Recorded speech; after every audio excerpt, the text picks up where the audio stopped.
Welcome now somebody from the aerospace industry. He's Eric Fanning. He's president and CEO of the Aerospace Industries Association. He also, by the way, is the former Secretary of the Army. So welcome. It's really good to have you here, Eric. Thanks. Great to be here. Let's start with the military side of your equation. We'll get to the civilian as well. But on the military side of it, describe the role of aerospace so far in this war in Ukraine. We hear a lot about missile systems, about drones, about helicopters.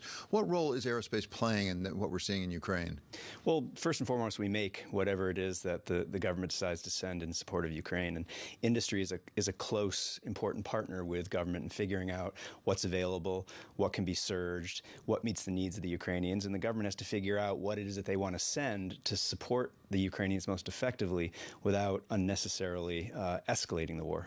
It seems that we've shipped a fair amount over already. What about stockpiles about the United States? Are we drawing down on things like, for example, some of the Stinger missiles and things like that we've been shipping over? We are. Our allies are as well. In some cases, these are Soviet-era weapons or Russian weapons, and so that's a part of the equation, is figuring out what stockpiles can we rebuild quickly, what stockpiles do we want to replace maybe with something new. It's all a part of the equation and sort of figuring out what does industry have available, what do the United States military and partner military have available, and what can industry surge to replace either stockpiles or to get other equipment to Ukraine. One of the issues we talk about a lot in all industries right now is supply chain challenges. What kind of supply chain challenges are your members facing in things like, for example, restoring the stockpiles? So on the defense side of the house, I think there's two main issues when it comes to supply chain. Certainly, sanctions on Russia have created minimal problems. Some materials like titanium, we usually don't source from Russia on the defense side of the house. The bigger issue really is what defense lines, production lines, were not warm or were not hot, meaning the Department of Defense wasn't buying from them, and so it may take a while to get those supplies, to get the workforce necessary, to make the expenditure investments in order to get those lines back up. Let's go over to the civilian side, which I understand is the bulk of your membership, actually, is the civilian side. Give us a state of the industry right now.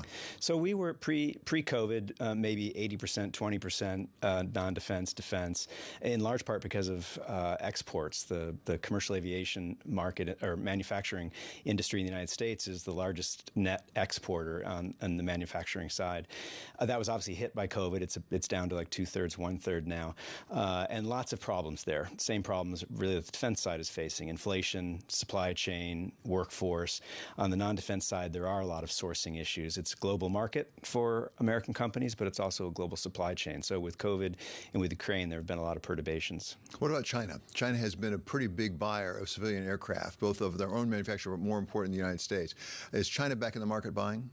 They are. That's a real growing market. When you look into the future, one of the real opportunities for American manufacturers is the Chinese market. They'll eventually be a competitor, but that's many years off. So right now it is a growing market. They are buying, and that region, in fact, is a growing market. In addition to possible supply chain challenges, what about regulatory challenges? Because there's been an awful lot of regulatory questions raised about some civilian aircraft in particular. How's the FAA doing?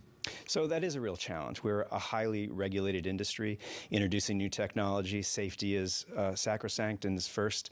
And as we think about the future with increasing technologies rolling out, advanced air mobility, which is flying taxis, not just flying taxis, many other things, increased demand on the airspace, understanding that regulatory schema and getting it in place is very important. It could be the limiting factor for some of the new technology in markets. I'm really glad you raised that, because air mobility, is that what we're calling it? Yeah. Because it includes air taxis, but also, as I understand it, drones. For delivery and things like that.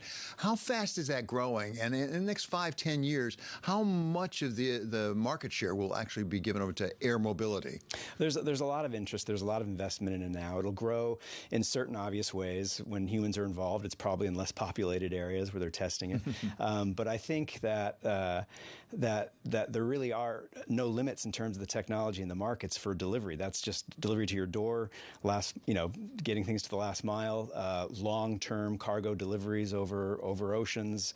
There's all sorts of demand and possibilities for that. Again, it's figuring out the regulatory schema to make sure that those technologies are introduced into the airspace safely, because there are going to be a lot of competing needs in that airspace. One more here. As long as we're talking about new technology, put that together with green, with climate concerns. I mean, because one of the concerns is really what it does to the climate.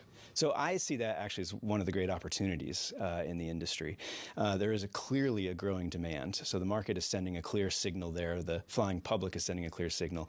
COVID notwithstanding, the perturbations of COVID, there is a long-term increase in air travel and yet a demand for sustainability. So we have to get emissions down while more people are flying. And so there's a lot of interest, a lot of investment taking place, a lot of promising technologies.